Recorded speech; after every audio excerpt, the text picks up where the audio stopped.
1절 말씀입니다.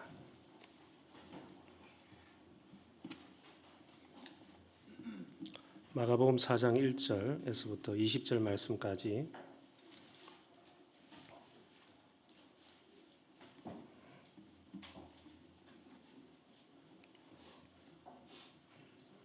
교독하겠습니다. 예수께서 다시 바닷가에서 가르치시니 큰 무리가 모여들거늘 예수께서 바다에 떠 있는 배에 올라앉으시고 온 무리는 바닷가 육지에 있더라.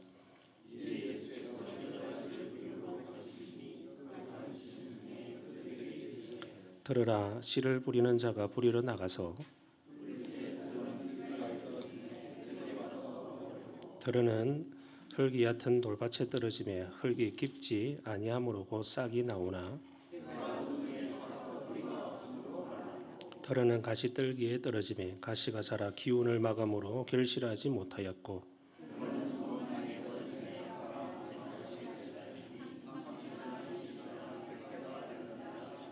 또 이르시되 들을 귀 있는 자는 들으라 하시니라.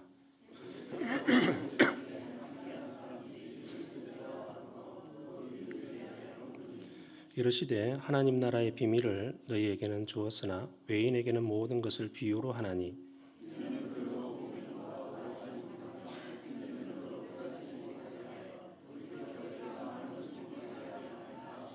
또 이르시되 너희가 이 비유를 알지 못할진대 어떻게 모든 비유를 알겠느냐. 말씀이 길가에 뿌려졌다는 것은 이들을 가리킴이니 곧 말씀을 들었을 때에 사탄이 즉시 와서 그들에게 뿌려진 말씀을 빼앗는 것이요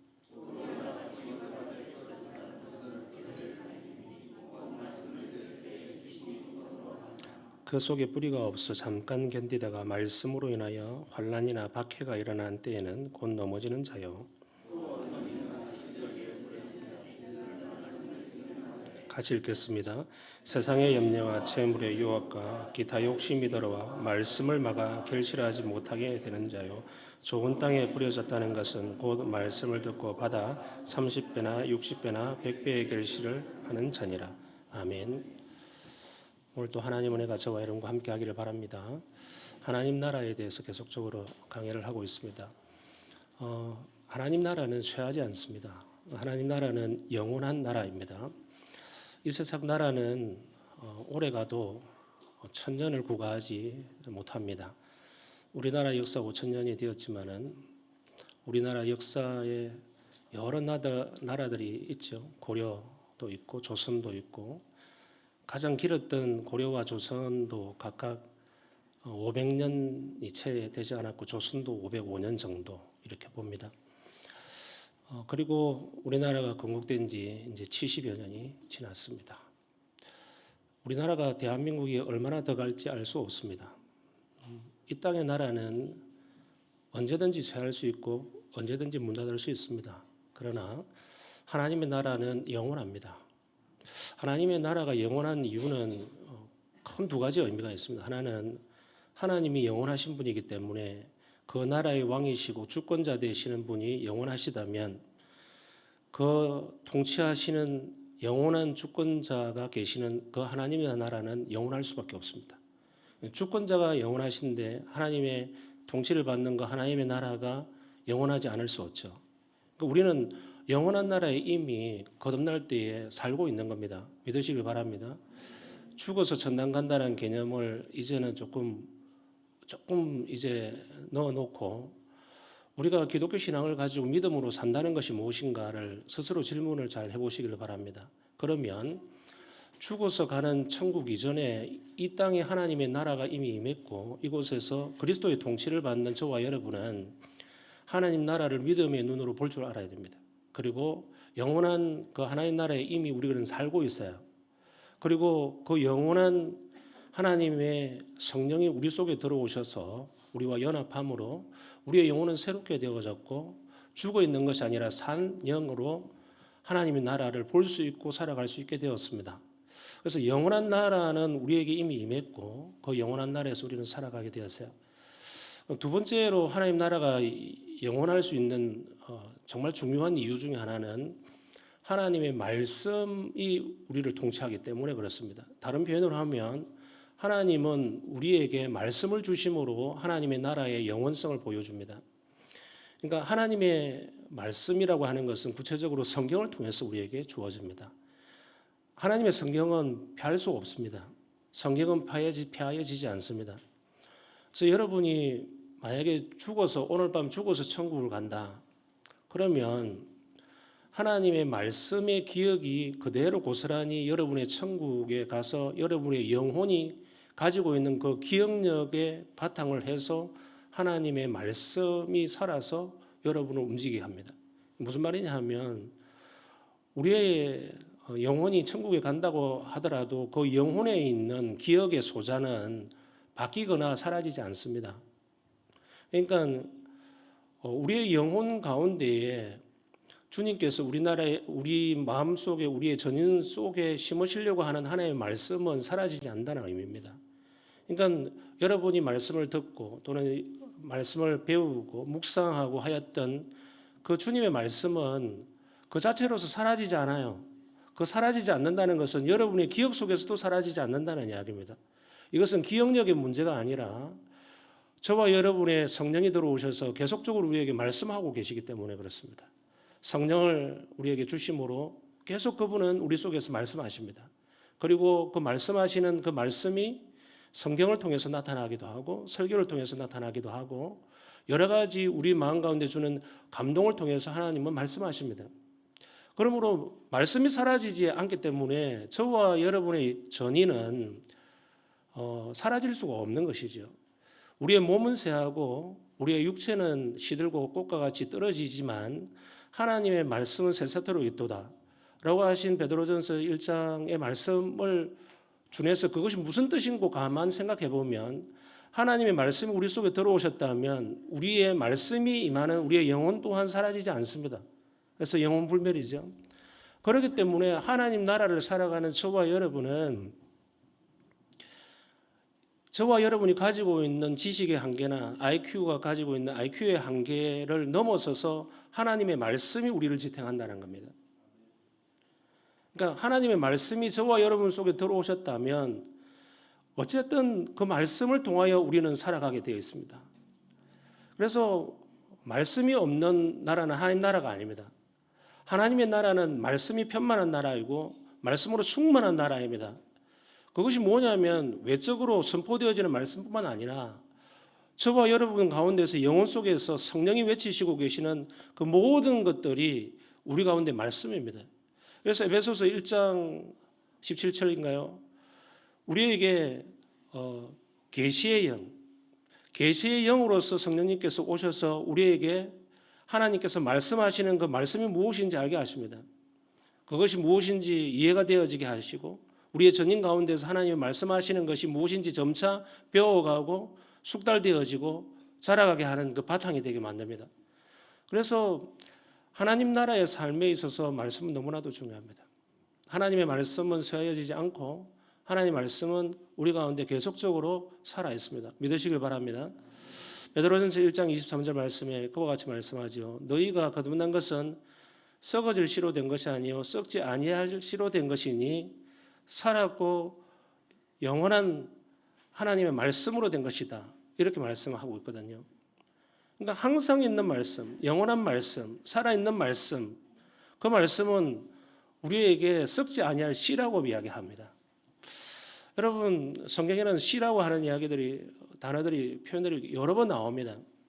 조금 전에 말씀드렸던 이 베드로전서 1장 23절의 말씀에서 썩지 아니할 씨로 우리가 거듭난 것은 곧 하나님의 말씀으로 된 것이다. 그 말씀은 살아있다. 그 다음에 항상 있다. 이 말씀이 무슨 뜻입니까? 우리 속에 들어온 말씀은 사라지지 않는다는 뜻입니다. 그렇다면 그 말씀을 통해서 우리는 자라가게 되어지고 말씀이 하나님 나라의 삶을 살도록 이끌어가는 중요한 엔진이 된다는 것입니다. 말씀 없이 살 수 없고 말씀의 능력 없이는 하나님 나라가 보이지 않습니다. 하나님 나라가 무엇인고 매일매일 질문을 해도 말씀이 사라지는 순간 여러분에게 남는 것이라고는 하나도 없습니다. 이 세상 나라밖에 보이지 않을 겁니다. 그러나 하나님의 말씀의 값어치에 의존하고 하나님의 말씀에 여러분의 생명이 있다라고 생각하고 믿고 그것에 의지하여서 매일매일 살아가고자 하는 사람은 점차 하나님 나라가 보일 것입니다. 그리고 하나님 나라의 삶을 그것으로 말미암아 살 수 있게 되는 겁니다. 자, 그래서 오늘 저는 이 소위 말하는 씨 뿌리는 비유에 대해서 강해를 하겠는데요. 이 전체 1절부터 29절 전체를 다 강해하기는 시간이 부족합니다. 그래서 오늘은 처음 나오는 길가에 대한 이야기만 좀 해보려고 합니다. 여러분, 이 씨 뿌리는 비유를 할 때에 우리 주님께서는 하나님 나라의 이야기를 하면서 이 씨 뿌리는 비유를 하십니다. 그러니까 하나님 나라, 그 천국은 씨를 뿌리는 밭에 나가는 씨 뿌리는 자와 같다. 이렇게 말씀하시면서 그 씨를 뿌릴 때에 네 가지 종류의 소위 말해서 밭이 있다라고 이야기를 합니다. 그것은 성경을 쭉 읽다 보면 주님께서 해석을 하기를 그 씨는 하나님의 말씀이고 밭은 우리의 마음이라고 마태복음 13장이나 오늘 마가복음 본문이나 누가복음 8장 본문에 보면 종합해서 보면 그렇게 되어 있습니다. 그렇다면 간단해지죠. 하나님께서 우리에게 주시는 이 말씀은 우리의 마음밭에 의해서 많은 것이 결정된다. 이렇게 말씀을 드릴 수 있습니다. 그러나 우리가 좋은 밭이면 제일 좋은데 여러 가지 밭의 양상들이 나타날 수 있다는 것이죠. 그 중에 하나가 길가입니다. 자, 길가는 새들이 와서 그냥 쪼아 먹어버려서 가버린다고 했습니다. 이것을 우리 주님께서 해석을 하실 때 이 의미는 다른 것이 아니라 사탄이 와서 마음에 뿌려진 말씀의 씨앗을 빼앗아 가버린다라고 15절에서 해석을 합니다. 주님께서는 비유도 하시고 해석도 하시고 다 해버린 것이죠. 이러면 저는 할 말은 다 끝났습니다. 우리 주님께서 하신 말씀이 핵심이 그거예요. 길가에 뿌려지는 이 많은 주님의 말씀이 있지만은 길가 같은 마음밭으로는 사탄에게 계속적으로 그 말씀을 빼앗기게 되어지는 상황이 될 것이다라고 우리에게 경고하고 있습니다. 길가가 뭔가 또 뭐 길가 같은 것을 피하기 위해서 우리는 뭘 해야 되는가 여러 가지 질문을 해볼 수 있을 것입니다. 그래서 저는 오늘 실천적으로 이 시대에 우리가 생각해 볼 수 있는 것들에 초점을 맞춰서 실천적으로 말씀을 드리려고 합니다. 오늘날 사탄이 사람들의 마음 가운데 뿌려진 하나의 말씀을 어떻게 빼앗아가는가? 시대별로 사탄이 가지고 있는 전략은 바뀌지 않습니다. 전략은 하나예요. 요한복음 10장 10절 말씀에 보면 도적이 오는 것은 도적질하고 죽이고 멸망시키는 것이다. 이 도적은 사탄이거든요. 사탄의 전략은 오직 한 가지예요. 사람을 죽이고 멸망의 길로 인도하게 하는 이것이 가장 큰 전략입니다. 바뀌지 않습니다. 수천 년 인류 역사상 사탄은 그 한 가지만 가지고 집요하게 교회와 개인을 공격해 옵니다. 그럴 때 전술은 바뀔 수 있잖아요. 사람을 죽이고 씨를 말려가지고 멸망의 길로 가게 만들어야 되겠는데 그 중에 핵심 전술이 뭐냐면 말씀을 빼앗아가는 겁니다. 말씀을 빼앗기게 만들어서 그 영혼이 메마르고 결국 죽게 만드는 일들을 하게 되는 것이죠. 그래서 불신자의 영혼은 에베소서 2장 1절과 2장 5절의 말씀에서 말하고 있다시피 허물과 죄로 죽어 있다라고 이야기함으로 해서 그 영혼은 이미 사형 선고를 받았습니다. 그래서 영혼은 죽어 있기 때문에 하나님의 형상을 잃어버렸고 하나님의 가치가 뭔지 하나님의 존재가 무엇인지 하나님이 우리를 위해서 무슨 일을 행하시는지 행하셨고 또 앞으로 무엇을 행하실 것인지 그 속에 나타나는 십자가의 의미가 뭔지 그것이 왜 우리에게 복음이 되는지에 대해서 아무리 상세하게 설명해도 죽은 영혼의 밭을 가지고 있는 사람들은 말씀이 뿌려지지만 사탄 마귀가 걷어가 버립니다. 그래서 이해가 되지 않는 거예요. 이것은 IQ나 이해력의 문제가 아니라 그 영혼이 가지고 있는 상태의 문제거든요. 길가의 특징이 그렇습니다. 길가 같은 마음을 가지고 있는 사람들에게는 사탄 마귀가 가만 내버려 두지 않습니다. 시대별로 하나님의 말씀을 빼앗아가는 사탄 마귀의 큰 전략 가운데에 그 전술은 계속 바뀌어 왔어요. 주로 쓰는 전술이 뭐였느냐 하면 핍박이었습니다. 독재자나 그리고 국가 시스템이나 사상, 공산주의 사상이라든지 그다음에 독재 국가의 시스템이라든지 황제의 시스템이라든지 이런 것을 통해서 핍박함으로 해서 말씀을 빼앗아 가려고 했습니다. 그래서 말씀을 빼앗기면 그야말로 그냥 피폐해지고 믿음 없이 믿음을 배반하거나 죽게 됩니다. 그러나 그것을 끝까지 고수하고 처절하게 싸웠던 사람들은 믿음으로 견디게 되어졌습니다. 이것이 시대마다 있어 왔죠. 그리고 또 여러 가지 전술들이 많이 있지만은 말씀에 집중하지 못하게 만드는 여러 가지 정서를 흔들거나 개인의 집중력을 흔드는 방법을 통해서 사탄 마귀는 역사해 왔습니다. 제일 일반적인 것이 예배 시간에 졸게 만드는 것. 이거는 어, 그 사람의 정서의 문제이기도 합니다. 그러나 많은 경우에 사탄 마귀가 말씀을 뺏어가기 위해서 주로 쓰는 전략 가운데 한 가지입니다. 모든 졸음이 다 마귀로부터 왔다 이 이야기를 하는 것이 아닙니다. 마귀가 즐겨 쓰는 방법 중에 하나일 수 있다라는 것입니다. 우리의 마음 가운데에 나쁜 마음도 심을 수 있는 능력이 있는 사탄 마귀라면 우리를 졸게 하거나 집중력을 흐트러지게 만들거나 하나님의 말씀을 대할 때에 반감이 생기게 만들거나 우리의 정서를 왜곡시키거나 삐뚤어지게 해서 성령이 주시는 마음을 막아버리게 하거나 이 모든 것들은 얼마든지 할 수 있습니다. 사도 바울이 그와 같이 고백했지요. 그래서 어디로 가려고 할 때에 복음을 전하려고 할 때 사탄이 막아서 가지 못했다. 이런 표현 노골적으로 하고 있지요. 그리고 유두고 청년 같은 경우는 사도행전 20장에 보면 사도 바울이 강론이 길어짐에 졸다가 떨어져 죽었다. 이래 되어 있습니다. 사탄 마귀가 했다는 말은 거기 없습니다. 그러나 얼마든지 우리의 말씀에 집중하려고 하는 우리의 정신과 우리의 정서를 흐트러 놓을 수 있는 능력이 사탄 마귀에게는 있습니다. 이런 소소한 방법들이 많이 인류 역사에 있어 왔지만 오늘날 그 어떤 시대보다도 사탄 마귀는 하나님의 말씀을 빼앗아가기 위해서 이전과는 전혀 다른 전략을 쓰고 있습니다. 지난 6천년 이상의 인류 역사 가운데에 사탄 마귀가 말씀을 빼앗아가기 위해서 노력하고 자기들끼리 귀신에게 전달하고 전략을 세우고 전술을 시행했던 그 어떠한 방법과는 다르게 최근 20년, 저는 20년 정도로 봅니다.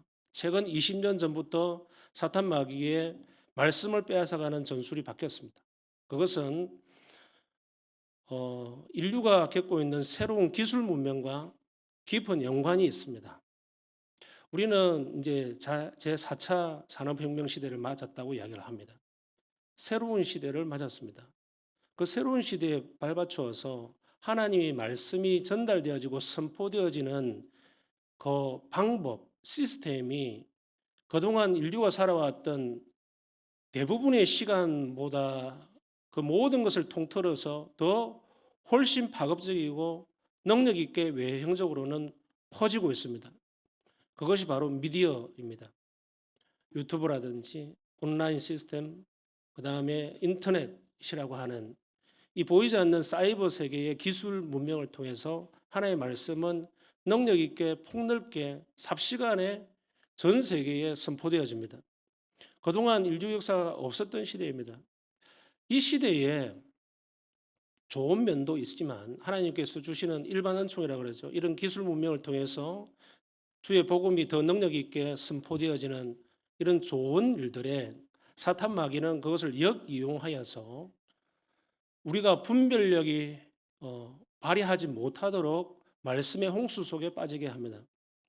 그 말씀의 홍수 가운데 그 말씀은 이제 정말 바른 말씀도 있고 또 이상한 말씀도 있고 섞여 있는 말씀도 있고 분별하기 힘든 시대가 되어져 버렸어요. 이것이 오늘날 우리가 겪고 있는 상황입니다. 여러분 그것을 보셔야 돼요. 그래서 오늘 저는 거기에 대한 이야기를 좀 하려고 합니다. 사탄 마귀의 전략은 우리를 죽이는 것이고 그 전술 가운데 가장 중요한 것은 우리의 받은 말씀을 빼앗아 가거나 빼앗아 가지 않다 하더라도 우리 속에 남아 있게 하되 그 말씀이 왜곡되어지거나 삐뚤어지거나 잘못된 사상으로 안착되게 만드는 방법을 통해서 사탄 마귀는 자기의 일들을 해 나가는데 이 시대에는 너무나도 첨예하게 없었던 사탄 마귀의 전술 전략이 말씀이라고 하는 것을 통해서 일어나고 있습니다. 그래서 그걸 제가 좀 살펴보려고 해요. 사탄 마귀가 어떻게 오늘날 기술 문명을 통해서 하나님의 말씀을 길가와 같은 마음으로 변하게 만드는가? 첫 번째 1번 읽어봅시다.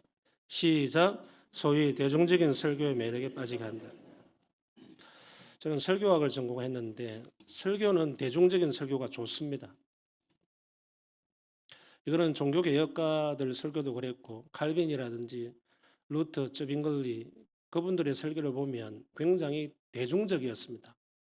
대중적이라고 하는 것은 다른 것이 아니라 그 시대를 꿰뚫고 그 시대의 문제를 하나의 말씀으로 밝혀내고 우리가 그 속에서 어떻게 시대의 흐름에 세속주의에 물들지 아니하고 하나님의 뜻 가운데 살아갈 것인가 하는 것이 대중적인 설교예요. 그러나 제가 말씀드리는 소위 대중적인 설교라고 하는 것은 이 시대는 양상이 좀 다릅니다.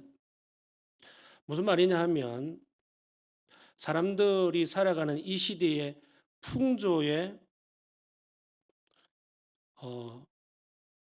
같이 합세하여서 그 풍조의 바람결에 같이 실려가는 말씀의 유행이나 그 모습을 이야기하는 것입니다.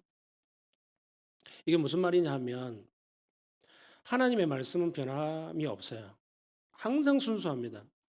그러나 설교자는 하나님의 말씀을 들고 해석을 하고 그것을 전하는 설교자는 자기가 가지고 있는 연약함 때문에 하나님의 말씀을 왜곡시킬 수도 있고 삐뚤어지게 할 수도 있고 잘못 전할 수도 있는 가능성을 항상 가지고 있습니다.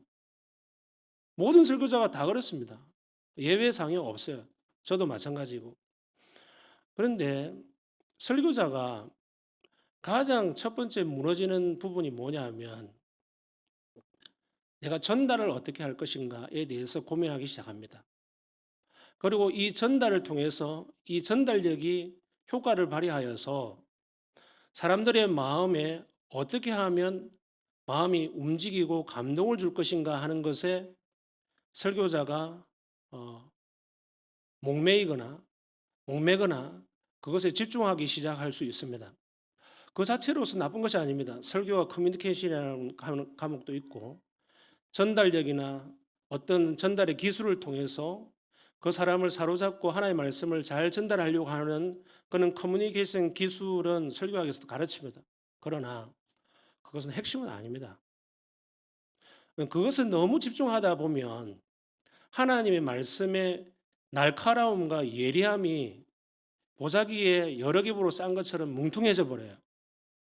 이게 무슨 말이냐면 하나님의 말씀을 본질을 드러내면 드러낼수록 하나님의 말씀은 예리할 수밖에 없습니다. 히브리서 4장 12절 말씀에 하나님의 말씀은 살았고 활력이 있어 좌우의 날선 어떤 것보다도 예리하다. 에베소서 6장 17절 말씀에 성령의 곧 하나님의 말씀을 가지라. 성경은 이와도 같이 하나님의 말씀을 칼에 비유하고 칼의 날카로움으로 이야기를 하고 있습니다. 칼의 날카로움을 왜 말씀에 빗대어서 설명하는가? 그 말씀은 기본적으로 가지고 있는 성질은 찌르고 쪼개고 베고 그럼 우리의 양심을 도려내고 우리의 죄악됨을 보게 만들고 우리가 주님의 앞에서 죄악된 우리의 본성을 범으로 해서 우리가 후회하게 만들고 주님 앞에 회개하게 만들고 주님의 십자가에 더 가까이 나아갈 수 있는 방법으로서 말씀을 그런 식으로 주어진다는 것입니다. 이것이 말씀이 가지고 있는 본질이에요. 하나님의 말씀은 본질적으로 사실은 부드럽지 않습니다. 그러나 하나님의 말씀이 각 설교자의 스타일을 통해서 역사해요.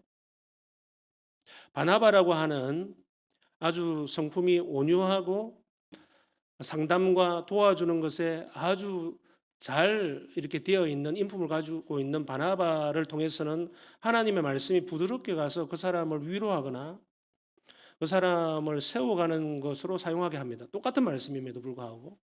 그러나 바울 같은 사람을 통해서는 굉장히 지성적이고 예리하고 논리적이고 합리적인 사람을 통해서 헬라 철학자들과 싸워도 전혀 지지 않는 스토아 학파, 이런 에피쿠로스 학파들의 대단한 철학자들과 싸워서도 전혀 손색이 없는 그런 날카로운 그런 성품, 그런 실력들이 하나님의 말씀이 그렇게 버무려져서 그 시대 사람들에게 말씀이 전해지도록 했습니다. 무슨 말이냐면 하나님의 말씀은 설교자의 스타일이나 성격이나 자라온 배경이나 그 사람이 가지고 있는 가치와 사상 안에서 역사합니다. 부드러운 사람에게는 부드럽게 역사하고 날카로운 사람은 날카롭게 역사하고 여러 방식으로 일해요. 하나님 말씀은 어떤 설교자의 스타일에서도 하나님 말씀이 되기를 멈추지 않습니다. 그러나 하나님의 말씀이 설교자의 연약함이나 설교자의 세속주의에 물든 사상이나 설교자의 말씀의 중심에 서지 않으려고 하는 세속적인 흐름에 타협하려고 하는 그 마음과도 섞여서 나타나기 마련이라는 겁니다. 이 시대가 그렇습니다. 이 시대는 저와 여러분이 하나님의 말씀을 들으려고 치면 설교 말씀을 들으려 치면 하루에도 여러 수십 편을 들을 수도 있는 시대가 되었습니다. 이것이 하나님이 일반 은총으로 보면 행복한 시대고 좋은 시대입니다. 그러나 다른 한편으로 보면 슬픈 시대입니다. 하나님의 말씀이 너무나도 많이 넘쳐나다 보니까 우리는 편안한 마음으로 듣는 것에서 넘어서서 이제 하나님의 말씀을 그냥 틀어놓고 청소도 하고 설거지도 하고 말씀을 틀어놓고 자기도 하고 하는 그런 좋은 시대인 것처럼 보입니다. 그러나 그 시대 가운데서 우리는 우리 스스로에게 면죄부를 줍니다. 하나님의 말씀을 나는 듣고 있다라고 하는 면죄부. 여러분 어떻습니까? 제가 너무 심하게 부정적으로 이야기하는 겁니까? 나는 말씀에 항상 노출되어 있다. 그리고 말씀을 나는 읽지는 못해도 설교 말씀은 나는 항상 듣고 있다. 라고 하는 안도감, 자기 위안을 삼는 시대가 되었습니다. 그리고 그 속에서 어떤 말씀이 나에게 주어지고 있는지, 그 말씀이 나의 마음속에 어떻게 꿰뚫어지고 있는지에 대해서 우리는 무디어졌습니다. 그것은 청중의 문제도 있고 설교자의 다양성에서 나타나는 설교자의 문제도 있습니다. 이것이 대중성이 갖고 있는 연약함입니다. 왜요? 대중성이라고 하는 것은 상업주의와 결합되어져 있어요. 이 말은 참 목사로서 슬픈 현실이지만 미디어가 없던 시절에 그냥 아무나 유튜브에 자기 설교를 올리던 이런 시대가 오기 전 이전 시대에는 한국의 몇몇 설교자 외에는 대부분 자기의 설교가 자기 교인들 외에는 설교할 수 있는 기회가 없었습니다. 그러니까 지금 내 설교를 미국에 있는 사람이 듣거나 프랑스에 있는 사람이 듣거나 제주도에 있는 사람이 듣거나 이런 시대가 오기 전 최소한 20년 그 앞에 21세기 되기 전에는 꿈도 못 꾸지 않았습니까?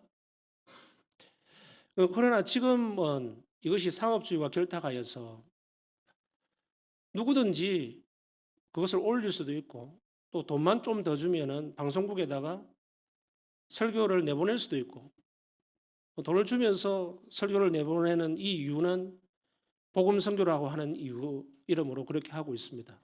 좋은 일이라고 저는 생각합니다. 그러나 그것이 일반화되어지고 그렇게 되어지면서 많은 사람들이 수많은 설교를 자연스럽게 듣게 되었습니다. 그러다 보면 설교는 대중화됩니다. 나쁜 쪽으로 대중화된다는 겁니다. 왜? 더 상업적으로, 더 설교가 더 대중적으로 사람들이 호응하고 사람들이 반응할 수 있는 설교로 만들어내기 위해서 설교자는 애쓸 그런 위험들이 더 많아졌다는 것입니다. 모든 사람이 그렇게 한다는 것이 아니라 그리고 그것이 타협이 일어나고 청중이 듣고 싶어하는 말씀을 더 대중적으로 전하기 위해서 노력하게 됩니다. 이런 위험들이 그 어느 때보다도 많이 도사리고 있고 그 배후에는 우리의 영혼을 죽이려고 만들고 말씀을 뺏으려고 하는 사탄 마귀의 큰 그림이 있다라는 말씀을 드립니다. 2번 보십시다. 시작. 성경 해석을 자기적으로 하거나 해석 자체를 생략해버린다. 베드로후서 1장 20절 21절 세 번역 읽어봅시다. 여러분이 무엇보다도 먼저 알아야 할 것은 이것입니다. 아무도 성경의 모든 예언을 제멋대로 해석해서는 안 됩니다. 예언은 언제든지 사람의 뜻에서 나온 것이 아니라 사람들이 성령에 끌려서 하나님께로부터 오는 말씀을 받아서 하는 것입니다. 성경은 기본적으로 하나님께서 감동을 주어서 그 감동을 받은 사람들이 기록하는 것입니다. 그러니까 사람들이 자기의 성격대로 감동을 받아서 기록을 했고 자기의 스타일대로 기록을 했지만 그 모든 여정 과정에는 성령님이 그를 붙드셔서 성령의 음성으로 감동을 주어서 한치의 오차도 없이 오류도 없이 기록하게 만든 것이 원전 성경입니다. 그리고 그것이 오늘날 우리에게 사본으로 전해져서 번역되어져서 한국어 성경으로 읽게 되어졌습니다. 해석이나 문자의 오류가 약간씩 있을 수는 있으나 그 본질의 의미는 오류가 없습니다. 그래서 우리는 성경을 완전한 하나님의 무한 성경으로 믿습니다. 그것은 개역 개정의 성경이라고 하는 이 번역이 무하다는 말이 아닙니다. 하나님의 말씀 그 자체로서의 성경이 무하다는 말씀입니다. 이 차이를 여러분 이해하셔야 돼요. 왜 이 말씀을 제가 드리냐 하면 오늘날 어떤 한 특정 버전 성경 해석 번역을 한 어떤 한 버전을 가지고 이것만이 오류가 없는 성경이다라고 주장하는 부류도 있습니다. 여러분 그 자체로서 위험합니다. 하나님의 말씀 자체는 오류가 없지만 번역에는 오류가 얼마든지 있을 수 있습니다. 그런데 이 번역서만이 하나님의 말씀이다 하고 하는 순간 그것은 많은 문제를 자아냅니다. 저는 며칠 전에 우리 교인으로부터 어떤 분의 설교의 동영상을 저에게 보내와서 제가 들었어요. 제가 이미 알고 있는 목사였습니다. 그래도 교인이 보냈으니까 제가 들었습니다. 뭐라도 이야기를 해줘야 되니까. 그 목사의 설교의 가장 큰 문제는 그거였습니다. 자기가 주장하는 이 성경책만이 무한 하나님의 말씀이고 그 외의 것은 아니다라고 주장함으로 해서 거기서 양상되는 여러 가지 교리적인 문제가 많이 발생하고 있고 아니나 다를까 그날 그 설교 보내준 그 설교의 맥락도 너무나도 형편이 없었습니다. 그 중에 가장 큰 문제가 이거였습니다. 두 번째는 성경 해석을 자기적으로 하고 그리고 해석 자체를 생략해 버린다. 그날 보내준 설교에는 성경 구절을 읽기는 읽었는데 60분 동안 설교를 하면서 성경 해석이 단 1분도 들어가지 않았어요. 60분 동안 자기 주제를 정해놓고 이야기를 하더라고요. 저는 그것을 설교라고 생각하지 않습니다. 하나님의 말씀의 그 가장 중요한 핵심은 뭐냐 하면 하나님 주신 말씀을 해석하고 그것을 오늘 이 시대에 맞게 전달하고 적용하기 위해서 노력하는 거거든요. 이게 설교입니다. 그날 읽은 본문을 조금이라도 해석을 하고 그 본문 안에 매이기 위해서 노력하는 것이 설교자의 가장 중요한 부분이거든요. 근데 본문은 분명히 읽어놓고 본문 이야기는 하나도 하지 않아요. 그 본문의 의미가 뭔지, 적용이 뭔지, 여기서 우리에게 주신 메시지가 뭔지 이야기하지 않고 자기가 하고 싶은 이야기를 하는데 다 그럴싸한 이야기만 해요. 한 주제를 가지고 무슨 강연하듯이. 그것은 강연이지 설교가 아닙니다. 여러분들께서 이 시대에 일반 원총의 혜택을 받기 위해서 여러분 설교를 많이 들을 것입니다. 권장합니다. 그러나 여러분 분별력 있게 들으십시오. 어떻게 분별해야 되느냐? 성경의 본문을 읽고 나서 그 본문에 얽매이지 않는 설교는 설교가 아닙니다. 듣지 마십시오. 강연 듣는 게 훨씬 낫습니다. 저기 김창옥 씨 강연이나 이런 게 훨씬 마음에 와닿고 훨씬 마음이 부드러워지고 따뜻해지고 그런 게 듣는 게 나아요. 뭐하라고 성경 한 구절 읽어놓고 자기 이야기하는 거. 자기 이야기하는 것을 이상한 어떤 우스갯소리로 하는 사람도 있는가 하면 어떤 사람은 굉장히 젠틀하면서도 굉장히 지적이고 대학 교수같이 하는 분들도 있어요. 여러분 그런 것에 속지 마십시오. 신사적이고 뭔가 굉장히 철학적이고 지혜롭게 말하는 것 같이 보여도 거기에 성경의 본문에 얽매이지 아니하고 본문이 무엇을 말씀하고 있는지 우리의 문제는 뭔지에 대해서 전혀 짚어가지 않는 말씀은 그냥 강연입니다. 그리고 가능하다면 안 듣는 건 괜찮습니다. 오늘 이 시대의 가장 큰 문제는 뭐냐면 설교 홍수 시대에서 설교를 들음으로 해서 성경의 말씀을 읽지 않는다는 데 있습니다. 한번 잘 생각해 보십시오. 설교는 많이 듣는데 성경은 안 읽어요. 이거 뒤집으셔야 돼요. 그 반대로 하십시오. 성경을 많이 읽으시고 설교는 안 들어도 됩니다. 설교는 그냥 주일날 말씀에 들어 이 한 편만 들어도 돼요.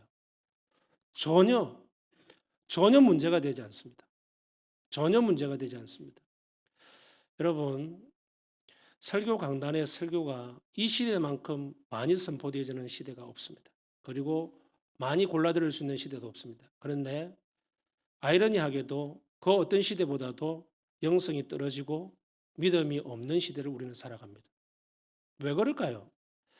하나님의 말씀을 많이 털어놓는다고 되는 것이 아니라 성경의 말씀, 오리지널 하나님의 말씀을 내 마음과 합하여서 들여다보고 묵상하는 것이 하나님이 원하시는 길입니다. 그것이 진행되면 어떤 설교를 들어도 분별력이 생깁니다. 근데 그것을 하지 아니하고 설교 말씀을 냅다 많이 듣게 되어지면 여러분의 영성은 아무도 책임져 줄 수 없습니다. 그 속에는 책임질 수 없는 무수한 설교가 아닌 강연으로 가득 차 있기 때문에 여러분 그것을 이렇게 생각하셔야 됩니다. 세 번째 읽어보십시다. 세 번째 시작. 복음을 말하면서 실상은 복음을 축소하거나 다른 것으로 변질시킵니다. 복음이라고 하는 것은 굉장히 순수합니다. 복음은 뻔합니다. 복음은 뻔한 뭐가 뻔하느냐? 복음에는 예수 그리스도의 십자가밖에 없어요. 이게 복음이거든요. 구약도 그것을 향해서 달려가고 신약 성경도 그것을 줄기차게 계속적으로 이야기합니다. 그래서 사도 바울은 예수 그리스도의 십자가 외에는 내가 알지 않기로 작정했다. 왜 그와 같은 고백을 할까요? 설교의 말씀의 가장 중요한 내용은 복음인데 그 복음의 핵심은 예수 그리스도의 십자가입니다.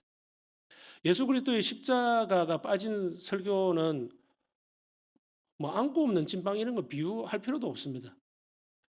하나님의 말씀 가운데에 인본주의의 흐름은 흐를수록 십자가는 사라집니다. 우리 예수 그리스도는 없어져 버려요.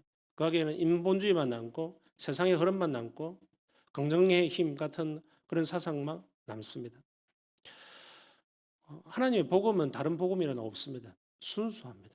그야말로 순수합니다. 이것은 제가 여러분 글을 적어 놨으니까 집에 가서 읽어보시면 됩니다. 네 번째 읽어봅시다. 시작. 초라하고 보잘것없는 인간 설교자의 인기와 대형교회의 영향력이 권위로 착각하게 만든다. 여러분 마가복음 4장 11절 12절 세 번역 다 같이 읽어봅시다. 계속해서 그들에게 말씀하셨다. 너희에게는 하나님의 나라의 비밀을 맡겨주셨다. 그러나 저 바깥 사람들에게는 모든 것이 수수께끼로 들린다. 그것은 그들이 보기는 보아도 알지 못하고 듣기는 들어도 깨닫지 못하게 하셔서 그들이 돌아와서 용서를 받지 못하게 하시려는 것이다. 여러분 인간 설교자는 설교자일 뿐입니다.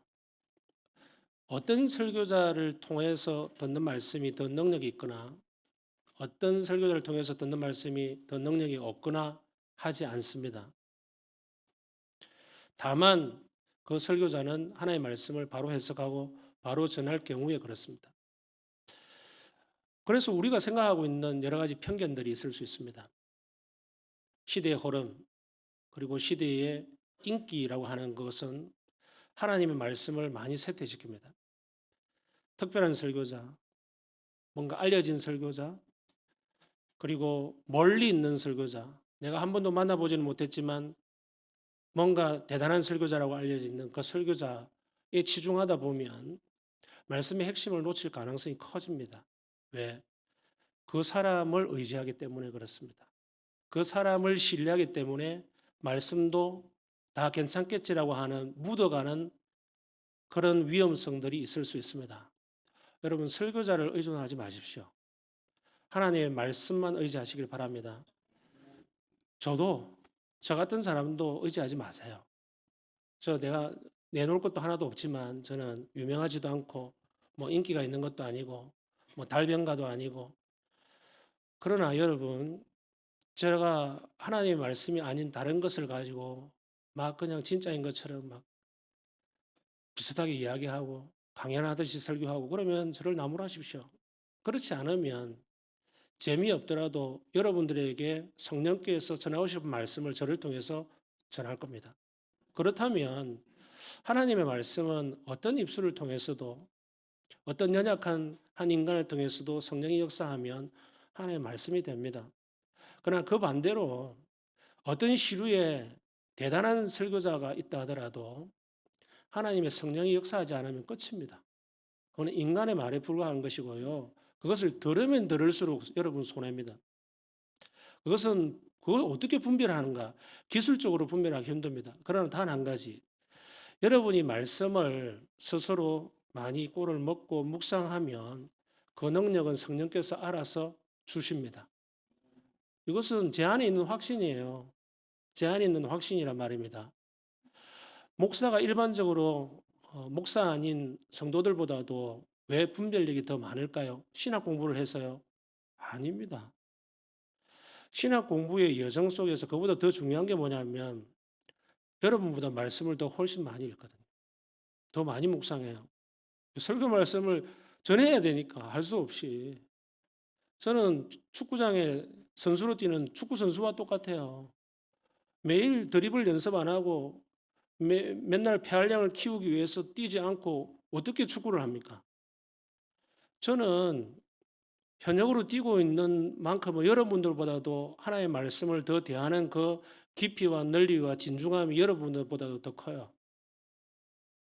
여러분보다 더 적으면 제가 이 자리에 어떻게 섭니까? 설 자격도 없고요. 그게 무슨 낯짝으로 선단 말입니까? 제가 무슨 이야기를 하느냐 하면 여러분이 목사만큼은 아니라도 목사만큼의 준하는 정도의 하나님 말씀에 스스로 꼴을 먹고 계속 반복적으로 노출되어지면 여러분도 얼마든지 설교 아닌 하나님의 말씀을 전할 수 있는 능력과 설교할 수도 있는 그런 능력도 갖출 만큼의 영성과 하나님의 말씀의 지식이 여러분 가운데 배양됩니다. 그것은 하나님의 말씀의 능력이 우리에게 약속하고 있잖아요. 하나님의 말씀은 살아있다. 이 말씀은 우리 속에서 춤춘다는 말이잖아요. 그 다음에 활력이 있다. 운동력이 있다. 이 말은 물리 용어잖아요. 물리학적으로 우리 속에서 역사하고 영향력을 주고 변화시킨다는 거잖아요. 누군가 나를 세게 밀면 나는 밀려가잖아요. 그 힘이 강하면 강할수록 나는 더 세게 밀리고 나는 큰 영향을 받습니다. 여러분, 하나님의 말씀 자체는 그 자체가 너무 강해요. 근데 그 왜 능력이 발휘되지 못하느냐? 여러분 마음을 열어서 움직이지 않기 때문에 하나님의 말씀은 너무 인격적이라. 성령님께서 여러분을 코를 끼어서 막 이런 말을 들어. 이렇게 하는 경우도 있지만 그런 경우는 거의 없고 사실은 인격적으로 말할 수 없는 탄식으로 저와 여러분을 위해서 기도하거나 기다려주거나 우리의 정서를 조금씩 변화시켜 가거나 서서히 야금야금 하는 방식으로 성령님이 주로 쓰시는 방식입니다. 그렇기 때문에 여러분 그 성령님께 인격적으로 여러분 마음을 열어서 성령이 기록하게 하신 이 말씀에 여러분을 비추어고 맡기시면 말씀이 알아서 합니다. 말씀이 알아서 해요. 여러분이 그것을 이해하려고 막 기를 쓰고 막 해석을 하려고 기를 쓰고 안 해도 목사의 수준만큼은 아니다 하더라도 여러분이 하나님 나라를 살아가기에 부족함이 없을 정도의 말씀의 풍성함은 말씀 자체의 영향력 아래 여러분을 넣기 시작하고 두기 시작하는 순간 일어나고 발생합니다. 믿으시길 바랍니다.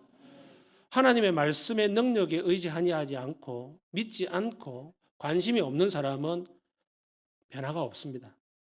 그러나 그것에 관심을 두기 시작하고 하나님의 말씀 자체의 능력이 있다는 것을 믿고 계속 그것을 먹기 시작하면 그것이 소위 말해서 피가 되고 살이 되고 하나님의 말씀이 능력 가운데서 여러분을 변화시켜 갑니다.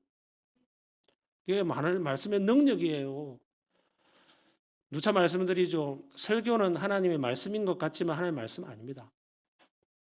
이게 불경스럽게 듣지 마십시오. 설교는 설교일 뿐이에요. 오늘날 설교자들은 사도가 아닙니다. 하나님의 사도는 하나님 말씀의 계시의 말씀을 받아서 기록해서 성경이 되었지만 설교자의 말씀은 성경이 되지 않습니다. 이해되셨어요? 그런 측면에서 설교는 하나님의 말씀이 아니라는 것입니다.